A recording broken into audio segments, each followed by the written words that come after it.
ഡോക്ടറെ ഓർമ്മക്കുറവുണ്ട്, കാര്യങ്ങളൊന്നും തലയിൽ വരുന്നില്ല, പഠിച്ച കാര്യങ്ങളൊന്നും ഓർമ്മയിലേക്ക് എത്തുന്നില്ല, ഓഫീസിലെ കാര്യങ്ങൾ, മക്കളുടെ കാര്യങ്ങൾ, വീട്ടിലെ കാര്യങ്ങൾ ഇവയൊന്നും ഓർമ്മയിലേക്ക് അങ്ങോട്ട് എത്തുന്നില്ല.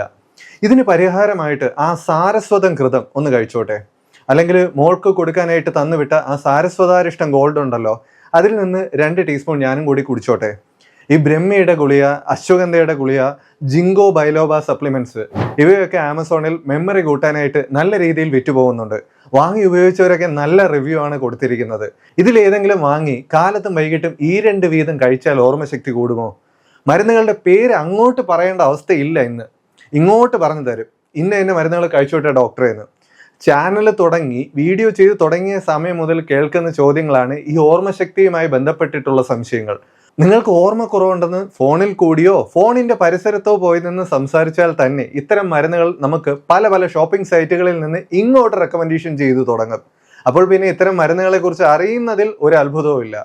പക്ഷെ ഉപയോഗിക്കുന്നതിൽ ചില വിഷയങ്ങളുണ്ട്. നിങ്ങളുടെ ശരീര പ്രകൃതിയെ മനസ്സിലാക്കാതെ, വിശപ്പും ദഹനശക്തിയും മനസ്സിലാക്കാതെ ഇത്തരം മരുന്നുകൾ ഉപയോഗിക്കുന്നത് ശാരീരികമായിട്ടുള്ള പല പുതിയ പ്രശ്നങ്ങൾക്കും വഴിവെക്കാറുണ്ട്. അശ്വഗന്ധയുടെ അമിതമായിട്ടുള്ള ഉപയോഗം പലപ്പോഴും വയറിനും നമ്മുടെ രോഗപ്രതിരോധ ശേഷിക്കും എല്ലാം കടുത്ത പ്രശ്നങ്ങൾ ഉണ്ടാക്കാറുണ്ട്. അതുപോലെ ചില അവസരങ്ങളിൽ രക്തസമ്മർദ്ദം കുറയ്ക്കുന്നതായും കാണാറുണ്ട്. അതുപോലെ ബ്രഹ്മി അമിതമായിട്ട് ഉപയോഗിക്കുന്നവരിൽ നാവൊക്കെ വരണ്ടു വരിക, വായും ചുണ്ടും ഒക്കെ വരണ്ടു വരുന്ന അസ്വസ്ഥതകൾ, വയറിന് അസ്വസ്ഥതകൾ, ഇത്തരം പ്രശ്നങ്ങൾ കാര്യമായി കണ്ടുവരാറുണ്ട്. ഒരു കാര്യം പ്രത്യേകം മനസ്സിലാക്കുക, ഓർമ്മക്കുറവിന് എല്ലായ്പ്പോഴും മരുന്നുകളല്ല പരിഹാരം. നമ്മുടെ തലച്ചോറിനെ നേരിട്ട് സ്വാധീനിക്കുന്ന മരുന്നുകളായത് കൊണ്ട് തന്നെ വളരെ കരുതലോടുകൂടി വേണം ഇത്തരം മരുന്നുകൾ ഉപയോഗിക്കേണ്ടത്. മറികടക്കുന്നതിനായി മരുന്നുകളല്ലാതെ ചില ടെക്നിക്കുകളുണ്ട്. ഈ ടെക്നിക്കുകളെയാണ് നമ്മൾ ഇന്ന് പരിചയപ്പെടാൻ പോകുന്നത്. അതിനു മുമ്പേ ചാനൽ ആദ്യമായിട്ട് സന്ദർശിക്കുന്നവർ ചാനൽ സബ്സ്ക്രൈബ് ചെയ്യുന്ന കാര്യം ഒന്ന് പരിഗണിച്ചേക്കണേ. ആ സബ്സ്ക്രൈബ് ബട്ടൺ അമർത്തുന്നതിനൊപ്പം തൊട്ടപ്പുറത്തെ ബെൽ ബട്ടൺ കൂടി ഒന്ന് അമർത്തിയാൽ ഞങ്ങളുടെ ചാനലുമായി ബന്ധപ്പെട്ട് നടത്തുന്ന പല പ്രോഗ്രാംസ്, സൗജന്യ യോഗ പരിശീലനം, മെഡിക്കൽ ക്യാമ്പുകൾ, മറ്റു വിവരങ്ങൾ, ഗിവ് എവേയുടെ വിവരങ്ങൾ, സമ്മാനങ്ങളുടെ വിവരങ്ങൾ ഇവയെല്ലാം കൃത്യം സമയത്ത് നിങ്ങൾക്ക് അറിയാനും ഉപയോഗപ്പെടുത്താനും സാധിക്കും. പുറത്ത് 1000, 2000 ഒക്കെ വാങ്ങി നടത്തുന്ന പല ക്ലാസ്സുകളും നമ്മുടെ ചാനലിലൂടെ സൗജന്യമായി നൽകുന്നുണ്ട്. പക്ഷെ പലരും അറിയുന്നില്ല എന്നതാണ് വാസ്തവം. വീഡിയോയിലേക്ക് കടക്കുന്നതിന് മുമ്പ് ഒരു ചെറിയ നാടകം കൂടി കാണാനുണ്ട്. ഓർമ്മ നിലനിർത്തുന്നതിനായിട്ടുള്ള 3 ടെക്നിക്കുകളായി തന്നെ പരിചയപ്പെടുത്തുന്നതിന് വേണ്ടിയിട്ടാണ് ഈ കുട്ടി നാടകം. സോ നമുക്ക് നാടകത്തിലേക്ക് കടക്കാം.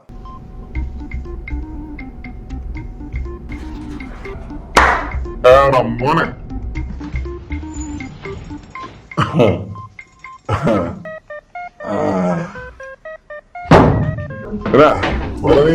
ഹാപ്പി അല്ലേ? నేను హ్యాపీ రంగಣ್ಣ. అన్న എന്താ ഈ വഴിക്ക്? ഒന്നും പറയണ്ട മോനെ, 3 മലയാളീസ് വന്ന് ചാടിയിട്ടുണ്ട് കുണ്ടലുകളിൽ. ഊറ് ഭാഗ പഠിക്കില്ലെന്ന്, ഊറ് ഭാഗ. അണ്ണാ, ഞാൻ ഈ ട്യൂഷൻ എടുക്കുന്ന പരിപാടിയൊക്കെ നിർത്തിയായിരുന്നു. ഇതല്ല മോനെ, പിള്ളേർക്ക് ബുദ്ധി വയ്ക്കാൻ ഇച്ചിരി മരുന്ന് വേണം. അതിപ്പോ അവന്മാരെ കാണാതെ എങ്ങനെയാണ മരുന്ന് എഴുതുന്നത്? എന്തു നീ കാണാതെ മരുന്ന് എഴുതൂല? അണ്ണാ നാളെ കൊടുക്കാൻ പോരെ, ഇതിന് വെട്ടി. അണ്ണ സാന്തനാകൂ. ചില നമുക്ക് പരിഹാരം കാണാം. വേണം എനിക്ക്, വേണമാ നമുക്ക് പരിഹാരം കാണാം. കൂട്ടോ. അണ്ണാ, നമുക്ക് ആദ്യമേ മരുന്നിൽ പിടിക്കണ്ട, ഭക്ഷണത്തിൽ പിടിക്കാം.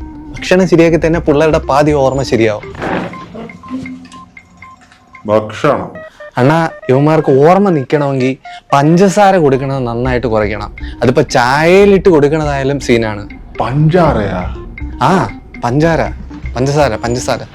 ആ, പിന്നെ ഈ ബ്രേക്ക്ഫാസ്റ്റിന്റെ കാര്യത്തിൽ ടൈറ്റ് ആയിരിക്കണം. ബ്രേക്ക്ഫാസ്റ്റ് എന്ത് വന്നാലും കാലത്ത് കൊടുത്തിരിക്കണം. എന്താ മോനെ, ഇവന്മാർ രാവിലെ എണീക്കണ 11 മണിക്കാണ്. എണീപ്പിക്കണം അണ്ണാ, പിന്നല്ലാണ്ട്. പിന്നെ നമ്മുടെ ഈ റാഗി ഉണ്ടല്ലോ, അതും വാൽനട്ടും ബെസ്റ്റാണ്. റാഗി കൊടുത്താ മതിയോ? എന്റെ പൊന്നെണ്ണ, രാഗി കൊടുക്കാനല്ല, റാഗി. നമ്മൾ ഈ കൂരക്ക എന്നൊക്കെ പറയൂലേ. എന്റെ മോനെ, ഇതൊക്കെ കുട്ടി പിള്ളേർ കഴിക്കുന്നതല്ലേ, കുഞ്ഞു കുട്ടീസ്. യവന്മാരും പിള്ളേരല്ലേ അണ്ണ? യവന്മാരൊക്കെ ബെടാ മുതുക്കന്മാരാ മോനെ. വാ, മുതുക്കന്മാർക്കും കൊടുക്കാം.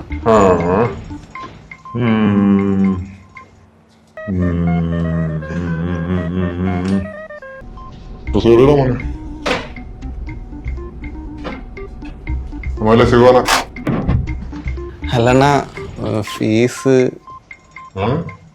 ഫീസ് ആ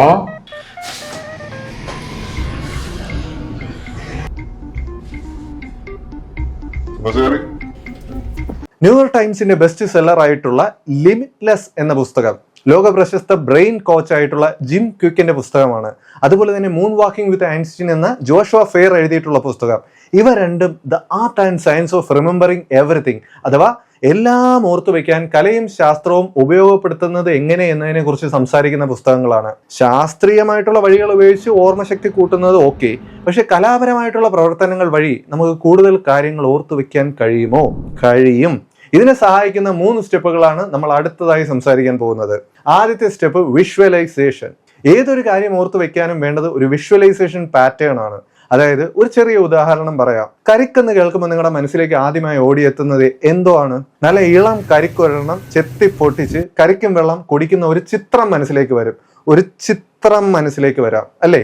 അല്ലെങ്കിൽ നമ്മുടെ യൂട്യൂബിലെ കരിക്കിലെ മച്ചാന്മാരുടെ ചിത്രമായിരിക്കും ആദ്യം മനസ്സിലേക്ക് ഓടി വരുന്നത്. ഇവിടെ രണ്ടും ആദ്യം മനസ്സിലേക്ക് ചിത്രങ്ങളാണ് ഓടിയെത്തുന്നത്, അല്ലാതെ കരിക്ക് എന്ന വാക്കിന്റെ സ്പെല്ലിങ്ങോ മറ്റ് സവിശേഷതകളോ, അതായത് കരിക്കിന്റെ രുചിയോ സ്പർശനമോ മണമോ ഒന്നുമല്ല.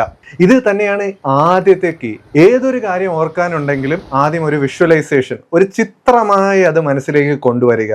ഉദാഹരണത്തിന് 9 എന്ന സംഖ്യ ഓർക്കാൻ നിങ്ങൾക്ക് എല്ലായ്പ്പോഴും ഒരു പൂച്ചയുടെ ചിത്രം മനസ്സിലേക്ക് കൊണ്ടുവരാം.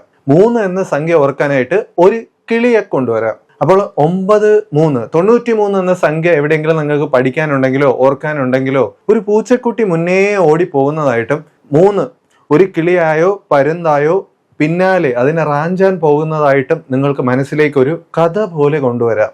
ഇങ്ങനെ ഒരു ചിത്രം, ഒരു കഥ പോലെ, ഒരു സ്റ്റോറി ബോർഡ് പോലെ മനസ്സിലേക്ക് കൊണ്ടുവന്നാൽ പിന്നെ ആ 93 എന്ന സംഖ്യ മറക്കാനുള്ള സാധ്യത വളരെ വളരെ കുറവാണ്.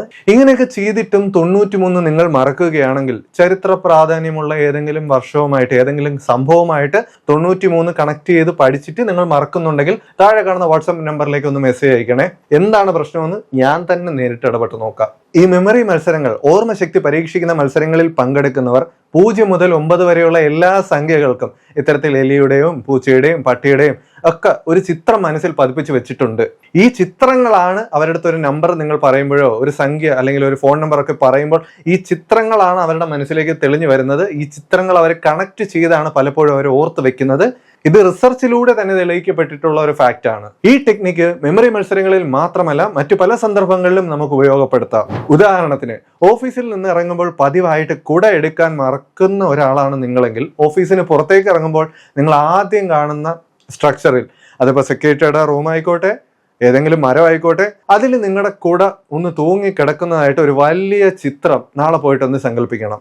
ഈ കുടയുടെ വശങ്ങളിലായിട്ട് ചെറിയ ചെറിയ LED ബൾബൊക്കെ കത്തി നിൽക്കുന്നതായി കണ്ടു കഴിഞ്ഞാൽ അതാണ് ഏറ്റവും സൂപ്പർ. അതും എങ്ങനെ? വീട്ടിൽ ഇരുന്ന് കണ്ടാൽ പോരാ, നിങ്ങൾ നാളെ ആ മരത്തിന്റെ മുമ്പിലോ ആ കെട്ടിടത്തിന്റെ മുമ്പിലോ പോയി നിന്ന് വേണം സങ്കല്പിക്കാനുള്ളത്.